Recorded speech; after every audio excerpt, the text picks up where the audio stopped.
হরে কৃষ্ণ। শুরু করতে যাচ্ছি শর্তিলা একাদশীর মাহাত্ম্য।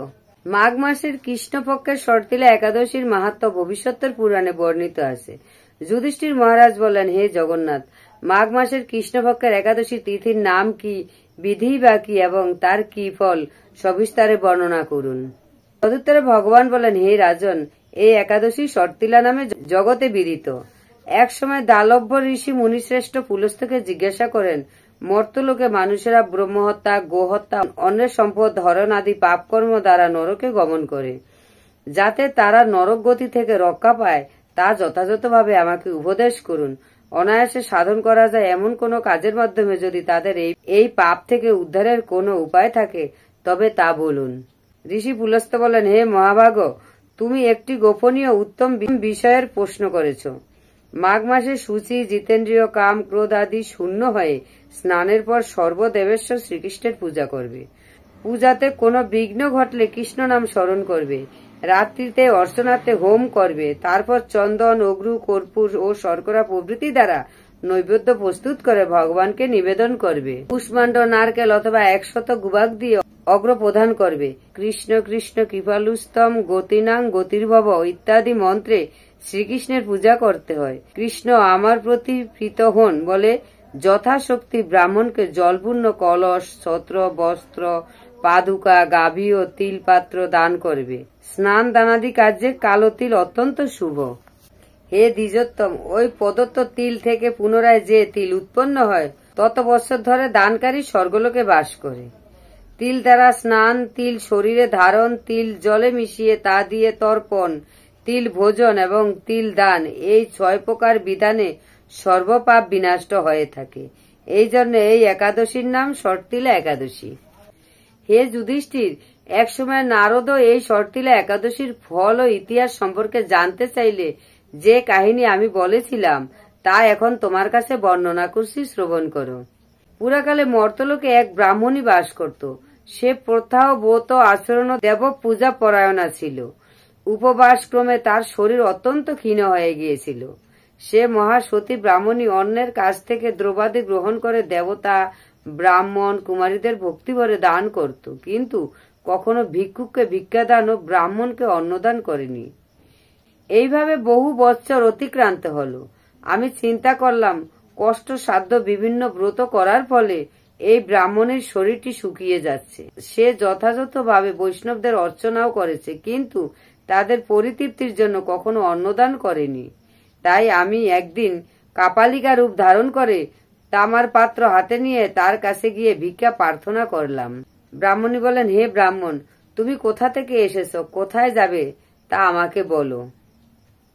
আমি বললাম, হে সুন্দরী, আমাকে ভিক্ষা দাও। তখন সে ক্রুদ্ধ হয়ে আমার পাত্রে একটি মাটির ঢেলা নিক্ষেপ করল। তারপর আমি সেখান থেকে চলে গেলাম। বহুকাল পরে সেই ব্রাহ্মণী ব্রত প্রভাবে সশরীরে স্বর্গে গমন করল। মাটির ঢেলা দানের ফলে একটি মনোরম গৃহ সে প্রাপ্ত হল। কিন্তু হে নারদ, সেখানে কোনো ধান ও চাল কিছুই ছিল না। গৃহ শূন্য দেখে মহাক্রোধে সে আমার কাছে এসে বলল, আমি ব্রত, কুচ্ছ সাধন ও উপবাসের মাধ্যমে নারায়ণের আরাধনা করেছি। এখন হে জনার্দন, আমার গৃহে কিছুই দেখছি না কেন? হে নারদ, তখন আমি তাকে বললাম, তুমি নিজ গৃহে দরজা বন্ধ করে বসে থাকো। মর্ত্যলোকের মানবী সশরীরে স্বর্গে এসেছে শুনে দেবতাদের পত্নীরা তোমাকে দেখতে আসবে, কিন্তু তুমি দরজা খুলবে না। তুমি তাদের কাছে শর্তিলা ব্রতের পুণ্যফল প্রার্থনা করবে। যদি তারা সেই ফল প্রদানে রাজি হয় তবেই দরজা খুলবে। ফল পেলেই কেবল সেই মানবী দর্শন দেবেন জেনে তাদের মধ্যে এক দেবপত্নী তার শর্তিলা ব্রতজনিত পুণ্যফল তাকে প্রদান করল। তখন সেই ব্রাহ্মণী দিব্যকান্তি বৈশিষ্ট্য হল এবং তার গৃহ ধন্যধানে ভরে গেল। দ্বার উদ্ঘাটন করলে দেবপত্নীরা তাকে দর্শন করে বিস্মিত হলেন। হে নারদ, অতিরিক্ত বিষয় বাসনা করা উচিত নয়। নিজ সাধ্যমতো তিল, বস্ত্র ও অন্ন দান করবে। শর্তিলা ব্রতের প্রভাবে দারিদ্রতা, শারীরিক কষ্ট, দুর্ভাগ্য প্রভৃতি বিনষ্ট হয়। এই বিধি অনুসারে তিল দান করলে মানুষ অনায়াসে সমস্ত পাপ থেকে মুক্ত হয়। হরি বল। এখন শুনুন শর্তিলা একাদশীর সমস্ত এলাকার পারণের সময়সূচি। আগামী 11ই মাঘ 25শে জানুয়ারি শনিবার শর্তিলা একাদশীর উপবাস। 12ই মাঘ 26শে জানুয়ারি রবিবার পারণ মায়াপুর সকাল 6টা 18 থেকে সকাল 9টা 58-র মধ্যে। ইম্ফল 5টা 58 থেকে 9টা 37। গুয়াহাটি 6টা 9 থেকে 9টা 47-এর মধ্যে। কলকাতা 6টা 17 থেকে 9টা 58। ভুবনেশ্বর 6টা 24 থেকে 10টা 7। পাটনা 6টা 35 থেকে 10টা 13-র মধ্যে। কাঠমান্ডু 6টা 53 থেকে 10টা 28। চেন্নাই 6টা 35 থেকে 10টা 26। নাগপুর 6টা 52 থেকে 10টা 34-এর মধ্যে। বৃন্দাবন 7টা 8 থেকে 10টা 44। দিল্লি 7টা 12 থেকে 10টা 46। হায়দ্রাবাদ 6টা 49 থেকে 10টা 35-এর মধ্যে। ত্রিবান্ধম 6টা 42 থেকে 10টা 37। কলম্বো 6টা 28 থেকে 10টা 25। ব্যাঙ্গালোর 6টা 46 থেকে 10টা 36-এর মধ্যে। মুম্বাই 7টা 14 থেকে 10টা 58। আহমেদাবাদ 7টা 21 থেকে 11টা 1। উধমপুর 7টা 28 থেকে 10টা 57-এর মধ্যে। আপনারা সবাই সঠিক টাইমে সঠিক নিয়মে একাদশী ব্রত পালন করবেন এবং পারণ সঠিক টাইমে করবেন। একাদশী ব্রত করে যদি পারণ সঠিক টাইমে না করা হয়, আমি বারবার প্রত্যেকবার ভিডিওতে বলছি, সঠিক টাইমে পারণ না করলে একাদশী ব্রত বৃথা হয়। ওই জন্য টাইম অনুযায়ী পালন করবেন। একাদশীতে প্রথমত নিয়ম হলো নির্জলা থাকা খুবই ভালো।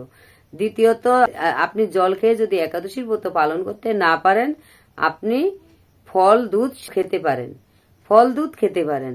এবার তাও যদি না পারেন তাহলে ফল দুধ জল, তার সাথে সাথে আপনি সাবু খেতে পারেন। অনেকে সাবু খায়, অনেকে ডালিয়া খায়, কিন্তু ডালিয়া চলে না। পঞ্চশস্য বর্জনীয় একাদশীতে। পঞ্চশস্যের মধ্যে হলো ধান, গম, যব, ডাল জাতীয় জিনিসগুলো, আর এছাড়া হলো শস্য জাতীয় জিনিসগুলো। যেমন ধান থেকে নানা রকম সুজি, সেসব মানে চাল থেকে যেগুলো তৈরি হয় সেগুলো খাবেন না।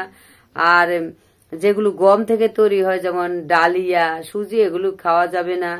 জব থেকে যেসব জিনিসগুলো তৈরি হয়, এছাড়া ডাল জাতীয় জিনিসগুলো আপনি খেতে পারবেন না।